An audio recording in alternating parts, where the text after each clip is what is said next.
Here's a short video on Fix It McTurner. I am taking them pads out. This side relatively easily.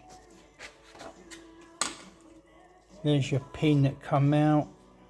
And on these pins you can see a hole. So make sure, so it's saying, make sure that you take the R clip out.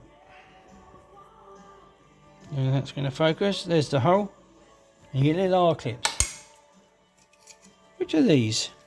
If you can see that in my dirty hands, that's an R clip. So that goes through the hole, basically it stops it coming out so you don't lose a caliper. Now I've got to pull these calipers out.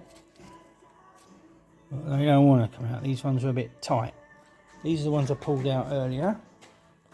You see they've got an arrow on them. And that arrow was facing to the back of the car. On both of them. I'd have thought that face to the front. But the pads have got a lot of meat on them. But, you know, how old are they? It's made of some composite type of material where it's all glued together. And the glue breaks down to, you know, brakes are for stopping. The most important thing is the stopping. So, I'm not going to play around. I'm not going to just clean them up and put them back on. I will replace them with new ones. And I'll show you a bit of that when I've ordered them up and got the right ones. And I'll be ordering them from Flying Spares is where I get it from, because I find their website quite easy. And I'm not sponsored by them. But I just told you that because I'm not very good on the internet. And for the old people like us, I ain't very good on the internet. It's easy to find a way around. And yeah, and they're quite helpful, the technical team as well. So yeah, but see these discs, I will take them off. They need a good sand. I'll just sand them down. But there's also a fabrication shop around the corner, so I might go to them and see how much they charge. Just to have that face there resurfaced, because there's a lovely lip on it, nice and thick. And there, I mean, there's no lip on that at all. These are like brand new discs. It's done hardly any work, so I'm well pleased with that, because they're expensive. Because the disc is out there, all that hub has to come off to get to the discs. And I think that rubber there might need replacing. To me it looks a bit, oh, that's got well, that's the rubber there. Poor thing. Oh. Yeah, if I replace all these rubbers like that, there's rubbers down in there, I don't know if you can see that, there's rubbers up there.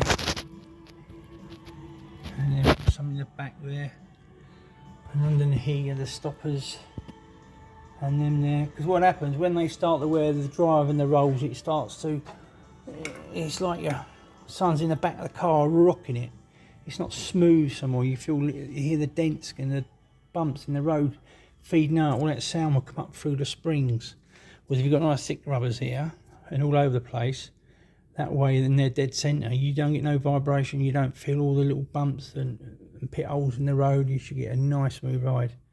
That's what this car's about, so that's what I'm going to do. I'll replace them. Even though them shield lines there, brake lines look new, I'm going to replace them. And the ones in the back here, they're terrible. See the ones in the back? Look at the Jubilee clips on them. They can go any time. That's for your brake system, and that one up there. So I've got to replace all them. So that keeps me busy, won't it? I do just want to go out and have a go in it. My grandson's getting really itchy feet now. He's been working on it with us. He loves it. We've been doing it since he was about 10, not 10, 6. He's 12 now, coming up 12.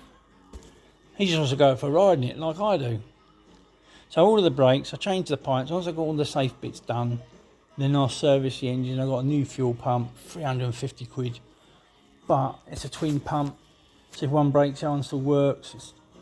So, yeah, that's what I've got to do. All right, have fun out there, people, won't you? Bye.